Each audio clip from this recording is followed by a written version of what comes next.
Welcome to The Third Degree Masonic Podcast, where we are always on the level. I'm your host, Brother Samuel. And I'm your co-host, Brother Gabriel. And today we have a very fun episode for you, craftsmen. Today we're going to be looking at some cartoons, some television shows, books, movies, and we're going to talk about some Masonic influences in them. Maybe how the craft comes out in those pieces of media and how it has influenced our organization as we've been living our day-to-day lives. We hope that this message finds you well, and we'd like to say thank you for all of the support that you've been giving us, and we'll jump right into the topic. So, Masonry that we talk about, I mean, as Masons, Brother Gabriel, you and I, we kind of see it everywhere.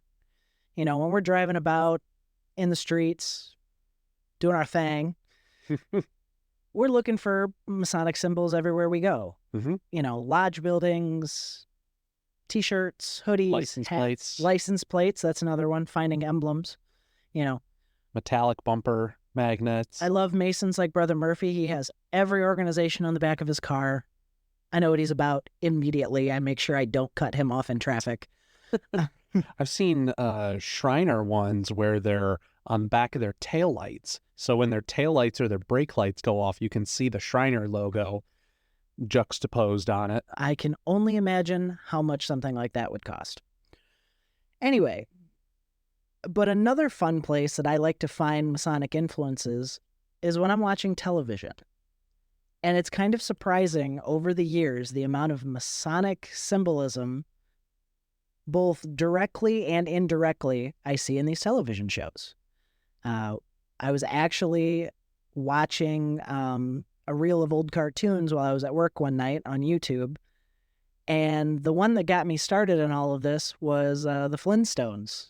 I think it was one of the biggest ones that I had. It was the Lodge of the Water Buffalo, and watching it, you're like, oh, Lodge, Masonry, Water Buffalo. I mean, we're not the Lodge of the Water Buffalo, but you could definitely see the Masonic influences in there. They're wearing aprons. They got cool, funny hats. They got little secret handshakes and everything. So I think that's probably one of the biggest ones. And I think it's one of the more popular ones, especially back from those times. It is probably one of the most common old Masonic influences. I know Mel Blanc was a Mason. And he's also a Senior de Malay as well. I know. So we have a lot of reverence for Mel Blanc. For Mel Blanc. But I'm sure that there are minute references in some of his work and some old Looney Tunes, possibly, or tongue-in-cheek references that we've either missed or have gone over our heads because some of the nomenclature is a little out of date for us.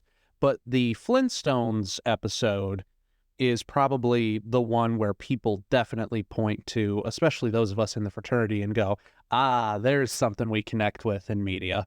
Well, and I think on top of that, I think a lot of people have taken the Flintstones, taken Fred Flintstone or Barney Rubble, and a lot of times you'll see on Facebook, you'll see pictures of them wearing Masonic regalia instead of the Water Buffalo regalia because we've kind of taken that on as our thing.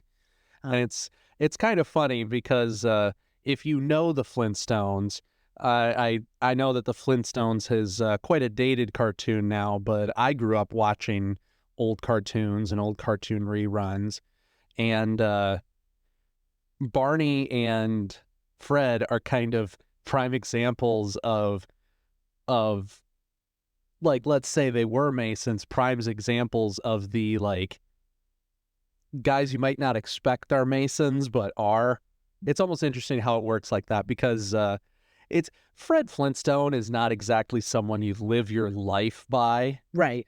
But it is interesting to kind of jive with Fred a little bit. Well, and I think Fred's kind of the everyday man, goes to work, comes home, beautiful wife, beautiful house, beautiful kid, has everything. Maybe not the smartest guy on the planet, but it just goes to show you that, because we've made him the everyday man, I think that's why a lot of Masons kind of see that picture and they can kind of relate because we're all kind of the everyday man. I mean, your average Mason is not, not the millionaire, billionaire, philanthropist, business owner. We have those. We By have all plenty of means, those. we have plenty of those, but We also have your everyday working man like myself and Brother Race and you and Brother Staler and we're all just doing our jobs. Brother Turco's an engineer, so he doesn't count. But No, he's one of the top 1%. He's currently giving us a symbol as we speak. But anyway, that is probably one of the most predominant ones that I've seen. The other one that I've seen a lot of that people seem to really correlate with Masonry is the Jedi Order from Star Wars and Master Yoda being our Grand Master. And I've seen pins, I've seen T-shirts, I've seen, with Yoda wearing his Masonic apron. And, I think it's kind of cool. Interesting thought. The Jedi and Masonry kind of have a lot of things in common in a way, minus in the certain ways. super crazy stigma dogma that the Jedi have, but I digress.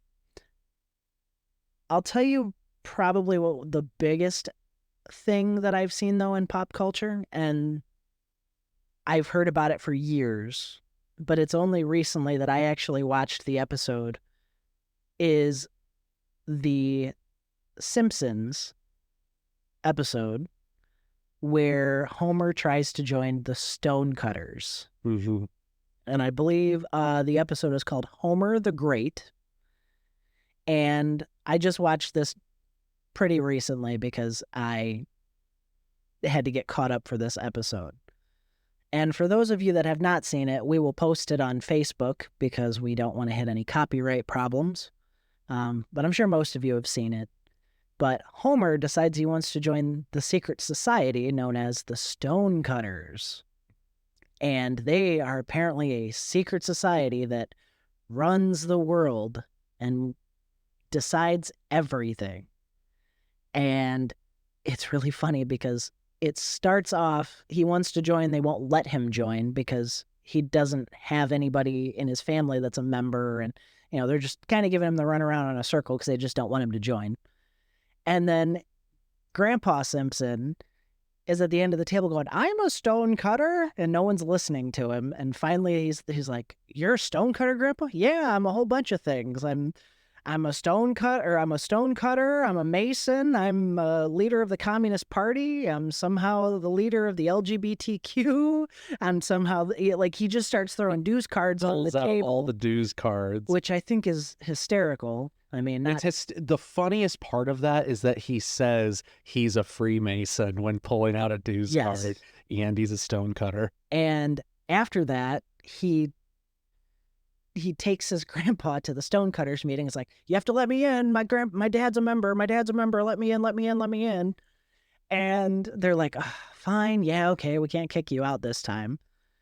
And it's funny because if you look on the walls, there's all kinds of symbols. Most of them are just nothing. I mean, there's a hammer, there's all kinds of symbols to make them look ominous in these like stained glass window looking things. But one of them is a square and compass. And it shows up multiple times. Like, you can't get any more tongue-in-cheek on that. And then there's a spot where he's like, "Oh, well, I'm this, we're waiting for number one." And Homer's making fun, "Oh, who's this number one guy? Who's this number one guy?" He's like, "Oh, we're all numbered by our level and who we are." And they're like, "Oh, well, what does it mean?" He's like, "Oh, well, Mr. Burns is a higher number than I am, which means I'm more important than he is." And Lenny kicks him in the butt, and Mr. Burns is like, "Please, sir, can I have another?" So kind of like Masonry, we have people, kings have been members of our organization, but they're no better when they're in a lodge room. It was kind of a funny nod to that because... Yeah, it's a little different how we work, though, because no brother is superior to another brother no matter when they join or no matter who they are. But it is kind of funny in the Simpsons episode where the hierarchy is very, very rigid and very, very binary by when you join. Well, and then on top of it, at the end of it, he's kind of sitting there on the floor after Lenny kicks him, and he's like, "It's okay, climb the ladder, Burns. Climb the ladder. So, and then they're like, okay, well, you can join, but you have to pass the trials of initiation, of which I believe there were 3. And the first one is funny because they've got Homer blindfolded, and he's like, oh, you must fall 5 stories and survive, and that will show your endurance. And they're literally pushing him off a stage that's maybe a foot tall. They're playing a prank on him, blindfolded, trust your brothers type thing, and they push him off the stage. And he's like, and he hits the floor, and everybody laughs because it happens. We've all been hazed. And then he falls through the floor 5 stories, and all you can hear is him go. And then when he gets to the bottom, and this is the part that cracks me up the most, and I think it's the part that makes me laugh the most out of the whole skit, is Homer goes, I think I have to do it again. My blindfold came off. And then they take him through the desert, and they paddle him 3 times. And then he has to take the oath of a stonemason, and essentially the oath is that you'll have all of the hair on your head reduced to 3 and a couple of other, and they're all mad because Homer's only got 3 hairs on his head. But they move on from that, and he's like, oh yeah, I'm a stone cutter now, blah, blah, blah. And he's down in this basement, and his plumber's there, and his plumber's like, oh, it's going to be 3 or 4 months, and his basement's full of water. He's like, 3 or 4 months? What if I did this? And they do this stupid handshake. And he's like, the guy literally pulls out a wrench and fixes the problem in one go. And they also pull up their shirts. And they're both wearing Stonecutter t-shirts. It's hysterical. So there is a reason why there's so much tongue-in-cheek in that episode, though. There's a real reason for that. And that's because Matt Groening, the creator of The Simpsons, is a Freemason. Sounds about right. So he has some intimate knowledge of the fraternity. Now, I would like to dispel any rumors that our fraternity doesn't work that way. You don't get to just show Freemasonry and get a free pass out of contract work or something like that. But there is some real-world Mason connections out in the world that it kind of reminds me of is Brother Gerald Fish. His office is in Waterville, Ohio, and I work in Waterville, Ohio. I work for the Public Works Department, and he's had some issues with city infrastructure, sewer problems, stuff like that, and I always make sure to check up on him. We helped him right away. I see him around town, and I make sure he's doing okay because we're brothers. I mean, yeah, I'm doing a good service to the citizens of the city that I work for, but we're also brothers, so I kind of keep an eye on him and make sure. Double-edged sword. Yeah. You're doing your job, but also in the same breath, you're making sure that your brother's taken care of. Yeah. And maybe a more personable way than you would if they were. Yeah. Because Gerald. Yeah. And I do something similar when I'm at work. Every once in a while, some patient that I'm working on will notice my ring, or they'll notice, usually it's my ring, or I'll notice their ring, and, we do the back and forth. And I mean, I can't make their pictures develop any faster. I can't get the doctors to read them any faster. I can't do any of that. And I would never, take one patient that I know and one patient that I don't know and give somebody a better job than I would give someone else. Exactly, because that's a violation. It wouldn't be ethical. Yeah. But I can go get that guy an extra blanket. I know the words to say to make him feel comfortable. Mm-hmm. We can talk about Lodge while things are going on, and he feels like this person feels that brotherhood connection. Yes, feels like somebody's taking care of him, and it's so it kind of works like that, but not. It does not work at all like the Simpsons episode where your plumber just automatically fixes it for free and quickly. Wouldn't that be great? It's not like that. Wouldn't that be fantastic? Because you're getting your AC fixed as we speak, and the guy's like 3 or 4 hours late. Maybe if you would have given him the secret stonecutter handshake, he would have shown up on time. But, well, it's the time of year where they're busy. Oh, I'm not going to hold it against them. Oh, absolutely not. But so the other part that really cracks me up later on is when they're at he's stuck in traffic, and he like clicks a garage door opener and a boulder drops down and it gives him a secret pathway all the way to work. I wish I had that right now. I wish I had that every day. There is a railroad crossing that I go into work. You can just go under the we have a lot of times where the trains crossing that way stop right there for a while, and I would give anything to have that sort of ability. But it doesn't work like that. Freemasonry does not work like that. And then, you know, he gets a package. It's got stickers on it that's like, hey, this is how you join the this is how you get this is how you get that. You won't put this on your car, you'll never get another ticket again. Yeah, Lenny gives him a sticker and he says, here, put this on your car and nobody will pull you over ever again. Oh my God, you literally sounded like him. Do I do a Lenny impression? You do a good Lenny impression. My favorite one, though, is when he's like, here, if you're ever in trouble, don't call 911, call 912. This is the real number for emergency services. I mean, it's very, watching it from the outside in. And I know later on in the episode, I can't tell you exactly when, you know, they're all sitting.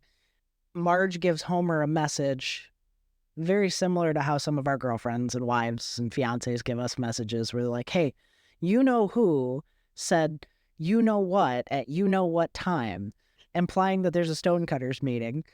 And then they're all sitting at the table and drinking beer and singing the, you know, who runs the world? We do. And it's very, very iconic.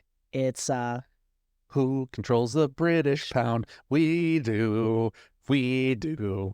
But don't worry, Craftsman. It's a hilarious song. You'll find it as funny as we do. We'll post it on our Facebook page or go watch it on YouTube. You'll get a root tootin' time out. Yeah, we're trying not to get copyright infringed 9 episodes in. So but there's another part of it where they're done with everything and they're like, all right, so what are we going to do now? Well, let's drink and play ping pong. You know, it really does. And it's funny you say that because I didn't know one of the creators of Simpsons was a Mason. I didn't know that. But it's funny. He found like the perfect way to like tongue in cheek tell you about it. But then if you look at the comment section on these episodes, people absolutely 100% think that that's what we do. Like that we are the Illuminati and that we're doing. That's my problem. I love it when Masonic people do tongue-in-cheek references to the fraternity in their daily work. Like when I was laying concrete foundations, I would always put a little square and compass, a very tiny one, in the northeast corner of the concrete foundations that I was laying. I always like to do Freemason stuff. I know Matt Goering has done this, but the problem is when you're talking about media. I mean, exactly like what we're doing right now, media. The image that you portray in media, be it audio, visual, text, whatever, becomes what people think, because people absorb media in a very quick way, especially nowadays. Right. Facebook Reels, TikTok Reels, Instagram Reels. Information comes at you very quickly. And when people watch that Simpsons episode, Matt Goering doesn't have a disclaimer saying, oh, this is me having fun making tongue-in-cheek of this organization I'm part of. They think it's him telling a direct story about the organization he's part of, because that's just kind of the double-edged sword of media, is you can tell whatever story you want, but people are also going to take it in a pretty direct way. So when people see that Simpsons episode, they literally think, oh, he's talking about the Freemasons, the Illuminati. This is what they do. I mean, when it's the complete opposite, really. He's really trying to tell people, like, this is, at least in my interpretation of it, this is what you think we're doing, and this is why it's dumb. Like, yeah, and that's I really like that Simpsons episode, but the thing is that people see it and they directly correlate it to us. They think that that's how it really is, and that's the problem. Well, Because and that's I like always tell that. my coworkers, when we talk about Mason stuff, I look at them and I go, "Do I look like I run the world to you? You know what I get paid. You know what broken down truck I drive to work. Do I look like I run the world to you?" But one of my supervisors had a pretty good comeback to that, is like, "Oh, that's what you want us to think. This is Yep. a ruse." I've gotten that. Some of the guys in my motorcycle club have made a lot of jokes. One guy in particular, him and I crack jokes back and forth all the time. You know, he's got a couple of family members that are Masons and a bunch of friends that are Masons, including me. And he's like, "Oh, you know, you guys and your conspiracy theories, and where's the treasure, Sam? Where's the treasure?" And I'm like, "Bro, if I knew where the treasure was, you think I'd be riding an '08 Street Glide that I bought used? I'd be riding a CVO. I'd be riding a $50,000 bike and then getting rid of it the next day if I had that kind of money. But I don't. And my car's from 2012. You know, I pinch pennies as well as the next guy. But in the grand scheme of everything, you know, there's no treasure. And actually, it's funny you say that because there's other shows that are out right now. I got stuck in a room with a patient for almost 45 minutes the other day because this old lady saw my ring, and her husband are obsessive watchers of Oak Island. Oh no. And I'm like, they're telling me things about my organization that I should know, apparently. Yeah, And there's no polite way to just be like, "Well, you're wrong." But okay. And I mean, I've watched a couple episodes of the show. I'm going to say ultimately, there's nothing there. And if there is, it has nothing to do with Masonry. It might have something to do with the Templars. I mean, it's a television show. yeah. And I mean, I can make all of the inferences I want in the world and tell you that, you know, Leif Erikson and the new Grand Master of the Templars got together and they rowed a boat way before anybody else ever found the Americas, buried some treasure, built elaborate traps, and then left. Like, I could tell you that, but I don't know. I mean, it's not recorded history. It's not Masonic history. It's allegory. It's fiction, or it's just tall tales to make us sound mysterious. And as much as that's fun to do sometimes around a pint of beer at the bar, and tell people that all of this stuff, it's just not quite true, especially when you look at some of these documentaries that you see on like the History Channel. It's not a lot of history going on with those. And I mean, we could spend the next several hours talking about what we don't like about some of these quote unquote documentaries and these TV shows, but we're going to try to stick to the just references that come up in it, not really talking about. Oh, sure. I'm not doesn't work, because we could go on for hours. Well, and I'm not trying to be negative about it. It's just like you were saying, it correlates to, it puts an image in these people's minds that we're something that we're not. And maybe at some point in time, maybe they're right, but it would be news to us if they are right. Mm-hmm. If that makes total sense to you listeners. Which I think maybe a future podcast episode about stuff like that, about Oak Island and stuff like that, maybe in our future, but we'll discuss that. We're just touching the surface right now. Yeah, but to tie back, I really, another show that from your and my childhood that I absolutely enjoyed, and it's probably going to get an eye roll from some of the older craftsmen, but SpongeBob SquarePants came out when I was, I think, 8 or 9 years old, and you just couldn't not watch it. It was in between all the other shows growing up. And now as an adult, I go back and I look at some of the episodes, and they have some different meanings. SpongeBob was one of those shows that was definitely written for children, but also had the adult audience in mind for who might be stuck listening to it. And one of the episodes is known as the Cephalopod Lodge. And I know you're kind of a big SquarePants aficionado. So maybe you would, have you seen the episode recently? Not super recently, but I know the episode pretty well. So one of the parts that I like best about that episode is we all know the type of character that Squidward is. Right. We all know like how Grumpy, gloomy he is and curmudgeon, grumpy. gloomy. Yeah. He gets excited when it's Lodge Day. Yes. He's like, "Oh, I can finally go to Lodge." And Yeah, he has a guy come in while he's working, and he goes, "Tonight's the night."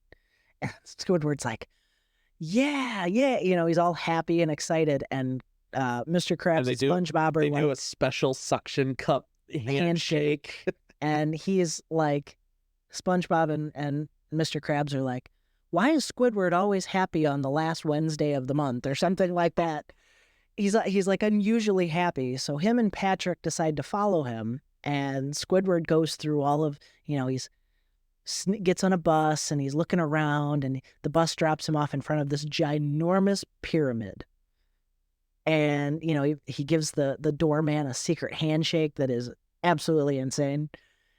And then he goes inside, and you see him, he's wearing like this really weird looking robe with a weird looking hat, and they're all calling each other brother Squidward, and brother, the sanctity of the lodge. And their initiation ceremony, they have to have an eel that they have to touch that's in a box. And they're like, "Oh, the threat of the electric eel, it's our greatest enemy." And this eel is like, "Okay, here we go again." And it shocks them, and they're like, everybody's like, "Oh, yay." And Squidward's like, I remember my initiation like it was yesterday. But what ends up happening is SpongeBob and Patrick sneak into the meeting, and they're shaking hands for this guy that just passed his trial. And they definitely were not happy to have interlopers in the meeting. And they blame Squidward entirely, even though I would argue that the Tyler of the door should be blamed for letting the interlopers in. But they end up ejecting them out of the meeting via the top of the pyramid, and for those of you craftsmen interested, for those of you who might not yet be in the fraternity, Tyler is a position, not a name. Sure. In our fraternity, the Tyler acts as the bouncer, if you will. He's the door guard. You check with him before you go into the meeting. He makes sure you're on the up and up. Yep. But you're definitely right there. It should have been the Tyler's responsibility job. 100%. Not of not Squidward's fault, but that's the whole point of the show, is that Squidward gets the brunt of it. And of course, it's always SpongeBob taking away the one thing that Squidward loves. And as we've grown up, I think we all hoped that we would be like SpongeBob and Patrick, but most of us have turned into Squidward in our day-to-day lives. But anyway, as they go on, once again, they screw this up for Squidward, so they try to make it up to him by starting their own secret society. And to join, you have to get stung on the tongue with a jellyfish. It's so stupid because they're copying off of what the cephalopods did. Whatever. So like Demolay. Yes, like every other, we all all of the organizations are similar but different, but similar. But then they devised this stupid scheme to try and get Squidward back in, and Patrick and SpongeBob put on a sock, like a human-sized sock, so they look like they're an electric eel, which is dumb. And they go inside and they start terrorizing the cephalopods. And Squidward comes in and he beats off and fights the electric eel. And at the end of the day, they're like, "Oh, brother Squidward, you made us live. You kept us alive. You can come back in, brother Squidward." But at the end of the day, he defeats the eel and his brother and bring him back, and they love him and they want him to be, "Oh, brother Squidward." And then they find out that it was just SpongeBob and Patrick wearing a gigantic sock. And they kick them out again. And what debatably is worse, because he tried to defraud the Lodge of Cephalopods. There's no coming back from that. And then Patrick's like, "Well, we can always go back to our secret society, but you got to get stung on the tongue again," and stings him on the tongue, and that's the end of the episode. But watching it as a Mason, while that episode has almost other than the fact that it's a secret society and they make the joke about the lodge and Squidward being very happy about going to lodge, it's not there's no Masonic imagery to that. There's no square and compasses in the episode. There's an all-seeing eye kind of, but they don't even talk about it. There's barely any symbolism. Really, anyone, if you're really looking hard, you might be able to see it, but really it's just kind of tongue-in-cheek. And it's like some Masonic stuff. It's what I really, really felt, though, was, like we said earlier, we all wanted to be SpongeBob and carefree when we were kids, but we've all kind of turned into Squidward in some ways. We're all too serious and grouchy. But that one day a month, why is Squidward happy on this one day a month? I mean, I know that when I have a lodge meeting coming up, or I know I have a Masonic event coming up, I'm usually excited because it means I get to spend some time with you guys, or even like a recording session like we're doing right now. If I wasn't Worshipful Master, I would be happy to come to lodge again. Well, being Worshipful Master and having a kid is just... It's a lot of work. I do not recommend. For future reference, brothers, I would recommend that if you ever plan to become Worshipful Master, you make sure that your time can be wholly devoted to that. It's quite a responsibility to have. And for those of you craftsmen who are not yet affiliated with the fraternity, the Worshipful Master would be the president, the president of the chapter for the year, the administrator of the meetings, the person who's heading up the lodge for the ensuing year. Right.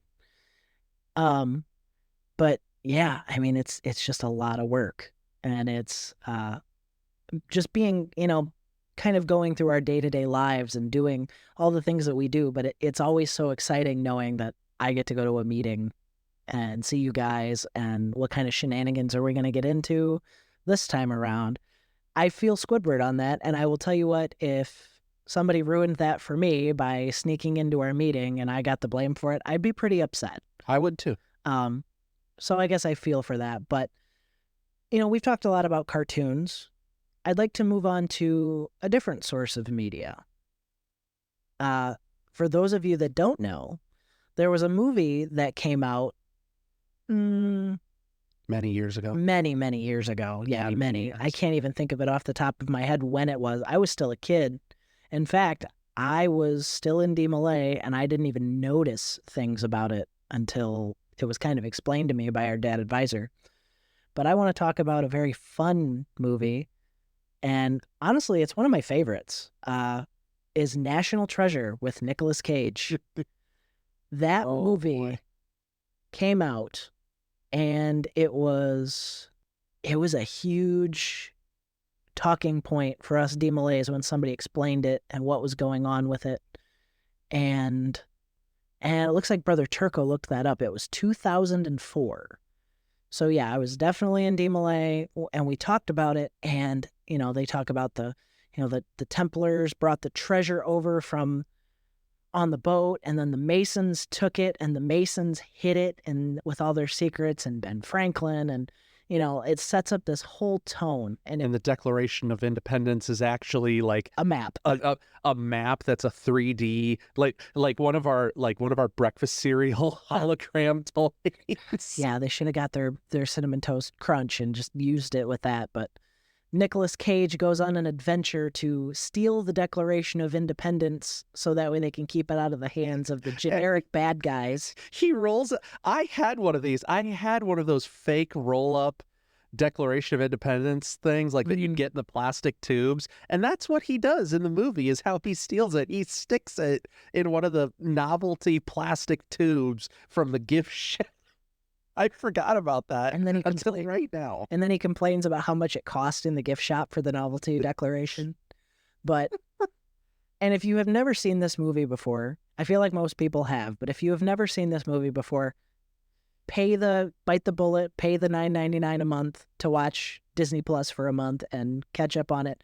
The second one is not nearly as interesting or as involved, but it's an option there. It's got a couple of Masonic influences. They talk about Albert Pike and the Scottish Rite for like 3 minutes, and that's what leads them to do what they're going to do in that movie. It's so unmemorable I can't remember the second movie, Yeah. but the first movie I remember pretty well. And, it was just really cool to finally have something to, when I was a kid, somebody would be like, oh, what's Masonry? Who are the Masons? I'm like, well, have you ever seen National Treasure? Oh, yeah, I saw that movie. I'm like, those guys, but there's no treasure. There's no map on the back of the Declaration of Independence. And if there is, we didn't put it there. So that's another big one, I think, unless you're going to roll into, but I feel like that movie alone, I think somebody was telling me, that movie alone caused a huge spike in Masonry in our membership because people saw that movie and were like, man, I want to be a part of that. That sounds really cool. Which is this whole, as we've been talking about this whole time, this double-edged sword of how you portray the fraternity in media and how people think about it. But sometimes, in some cases, any press is good press. Sure. So it'll get you thinking. Now, I see this a lot in one of my hobbies. I'm a historical reenactor, and those of us in the historical reenacting community, we are really particular about a lot of things. Sure. And there's a big debate in the community as to what we call authenticity, historical authenticity, especially in media. Some people say media should be completely 100% accurate because it affects people's views of history. Some of us say, well, anything that gets people interested in history is good because once they are interested in history, then they will start asking questions. They'll come to reenactments. They'll go to living history shows. They'll learn the actual history. They'll learn to do research. So some people say, instead of portraying 100% of the facts, dangle the carrot in front of them to get them to take the leap to do it themselves. And I kind of see both sides of that for both my hobby and the fraternity. There are some people who I know say the fraternity should never be in media. We should never portray anything in the media that would paint the fraternity in a negative light. Any sort of way. We should never parody the fraternity. I know people who say that, but I also think there are times where we have seen spikes in membership from National Treasure, from other media. There's that movie set in the late 1800s with who's in that, and they do a Masonic initiation in England, and it's like combining all 3 degrees together into 1 degree. But it was a mid 2010s movie, I think. I can't remember it right now off the top of my head, but there was a spike in membership after that movie. And maybe it really is that people just need a little more exposure, and then they will be knocking at the doors of the lodge to ask for more information. Well, but I can also see the flip side of, you don't want to parody the fraternity. You don't want to give people any ammunition to paint the fraternity in a negative light. You don't want to give people a false idea of the fraternity. You don't want to paint the idea that someone walks in here and becomes a millionaire. That's not how any of this works. Well, and I think it depends on the context in which you're doing it. So in National Treasure, the Masons are really only talked about in the beginning and the end. I mean, thrown out there, and it uses us kind of as the train that's taking the story where it's going. It sets that up and goes that way. But if you changed the Freemasons into any other organization or made up your own organization, the movie still would have happened. You still could have made it work. But I think it made the movie more interesting because we actually exist. Mm-hmm.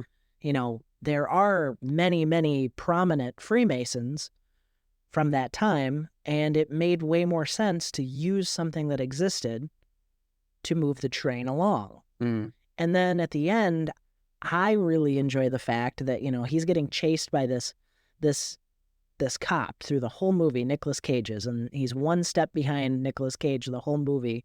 And at the end, Cage turns himself in and tells the cop, listen, I wasn't doing this to steal the Declaration or to sell it I was trying to keep this safe, trying to keep it safe from people that would do it harm. And it turns out the cop is a Mason. He's wearing a Masonic ring, and he kind of is like, oh, okay. And as far as I know, there was very little repercussions for his actions. And you got to assume that the copper, was like, oh, well, yeah, it is a Mason secret, blah, blah, blah. But he was probably more on the level. I like to imagine that this cop didn't know a single thing about this treasure. He's just like you or I. And if somebody, if I was a police officer and I got called to the scene and I arrested this guy, he's like, hey, man, your treasure's in the basement. And I was trying to keep it away from the bad terrorists. I would have been like, okay, you get out of here. Those guys are going to jail. This is going into my basement. That cherub is going in my basement. I'm going to look at it. But And for reference, craftsmen, being in the fraternity does not give you any excuse. You will not get out of crimes. No. Do not commit any crimes. Yeah. There are plenty of police who are Masons. And they will still write you tickets. They will I know still a write you couple of them. tickets. They will still do their job. Yeah. It is not a get out of jail free card. Absolutely not. One of our brothers wrote me a ticket driving through his town. And unfortunately, he's like, I'm sorry, bro. There's nothing I can do about it. You were going too fast and people saw me pull you over. So I can't not do it. And I'm like, it is what it is, brother. I get it. Should not have been speeding through your town. So, and I think in that aspect, I really like how National Treasure portrays us. It doesn't portray us as the bad guys or necessarily even as the good guys. We're just part of that show. And it made people kind of interested in us. I would argue the next most popular thing in media that kind of drew a big crowd and put the eyes of the fraternity on Masonry would be Dan Brown's books. Mm-hmm. Another place of media, for those of you that have never seen it, Dan Brown writes The Da Vinci Code, Angels and Demons, The Lost Symbol, and Inferno, and I think there's another one now, but I can't remember. But I stopped pretty much at the third one.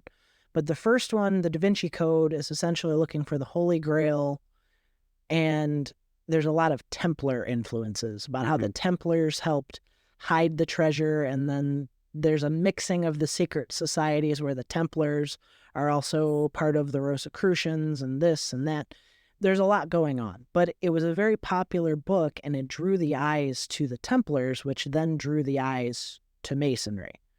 So, now, and there's historical debate on whether or not we actually helped build, like, the Rose Chapel, and, it's all up in the air. It's, until historians and anthropologists can tell us yes or no, it's all stories. But his third book, The Lost Symbol, is almost exclusively about Freemasonry. And very much so, not just Freemasonry, but also Scottish Rite Freemasonry and what all of the different degrees mean. And there's a lot of symbology to it. And I read that book and I was very confused, even as a Mason, because there's a lot of symbology in it that is not really our symbology. They make a lot of, he makes a lot of things about the all-seeing eye,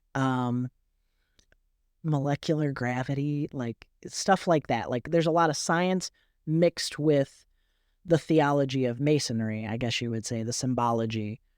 And they just didn't click for me. Mm-hmm. But it definitely, in both of those books, I think it definitely paints us as maybe not the good guys or the bad guys again, but that we are hiding something, that we know these things. We know where the secrets are, that 33rd degree Masons are given the keys to the kingdom and they know how to do things with gravity and black holes and I don't think Dad Korn knows how to do it. I don't think he does. I'm not thinking it's on his level. Well, he might. I mean, he's been around since gravity was found. If you're listening, we Ted, have a very, very old Demolay dad advisor of ours who is very near and dear to our hearts and is evident by our constant poking love. yeah, we love you, Ted. If you're listening, I love you. Anyway, I owe you a cigar for this one, brother. But anyway, I just feel like when I read his books, every time I read them, I didn't feel it gave us I wouldn't say a fair shot, but like it definitely digs into the mysticism, less of the historical accuracy of things. Mm-hmm. And I think it leaves you with this taste in your mouth that we know something more than we're giving away. And I'm going to tell you, I don't know how to change gravity or change neutrons into other things or make a black hole or any of that kind of stuff. That's not what I do, and that's not what we do as a fraternity. But I wouldn't trust Charlie Murphy with that kind of power anyway. No, I wouldn't either. But it's just not. I don't know. It just wasn't my thing. I wasn't interested in it. I know it brought a lot of people to look at our fraternity. I mean, we have the book in our library. We use it to hold up our projector. Yeah, the irony in that one. But stuff like that. There's a lot of them. There's I believe it's called The Last Grand Master is one of them. It's about Jacques de Molay. And there's a few other books in media where they take our organization or the organizations affiliated with us and they use it as the train that gets it where it's going because we have so much history. We are the biggest and the oldest. It's easy to use us, and it's interesting because, once again, we don't let everybody know what's going on. And as we've talked about in plenty of our previous episodes, we're not going to unless you join. It's not a big secret, but it's, we're not spouting off everything to everybody. Yeah.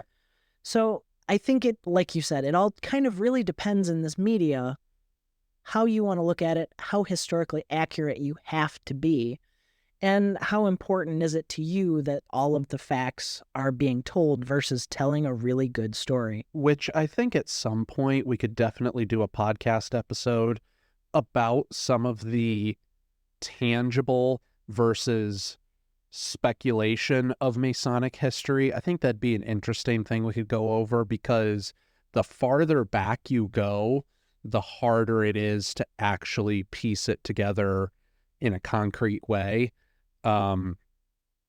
Because then that also gets into Masonry before the first chartered Grand Lodge, and I mean, that there's so much hole to go down. And I'll tell you what, we are really lucky. We happen to have a member of our lodge who specializes in pop culture with Masonic influence. He did it for his Rural Schofield masterpiece, and it would be very interesting to maybe have him on the show and talk just about that. But I think you and I have kind of worn this subject down to about as far as we can for this evening. We'd like to thank you, Craftsman, for going on this journey with us. We know it's probably a little bit different than our normal episodes are set up. We kind of went off on some tangents, but we're having a lot of fun. I mean, it's cartoons. It's making us feel really whimsical and taking us back to our childhood. So, Craftsman, we would like to end tonight by thanking you very wholeheartedly for all the views, likes, comments, and feedback we're getting on our content. We really appreciate that we get to share this journey with you, that we get to share Masonic education and share Masonic stories with people who may have heard the Masonic stories before or people who are just now beginning to write their own Masonic stories. And we'd love to hear from you on our social media pages about if you're starting the Masonic journey or if you want to tell us about your Masonic journey. And remember, Craftsmen, please give us likes, comments, and please give us some reviews of our content. Please tell us how our content makes you feel, if it makes you remember any fond memories of your initiation or your Masonic travels. Please let us know on the streaming platforms so we can piggyback off your feedback and bring you even more content that you will enjoy. And remember, craftsmen, keep your working tools in order and always be on the level.